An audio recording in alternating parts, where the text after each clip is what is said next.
Hey Amanda, what you doing? Oh, really?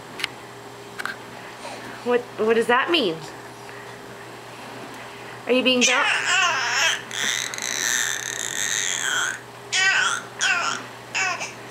Ooh. Did you get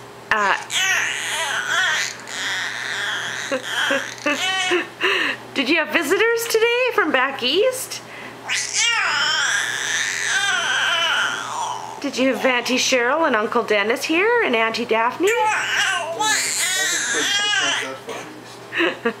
I guess Abbotsford, that's not that far east, is it? No. And who's bouncing the chair for you? Oh, it's Alex. It's Alex. Isn't that nice of him to do that for you? Yeah. That's so nice. Yeah. Goodness. You're just talking up a storm, aren't you?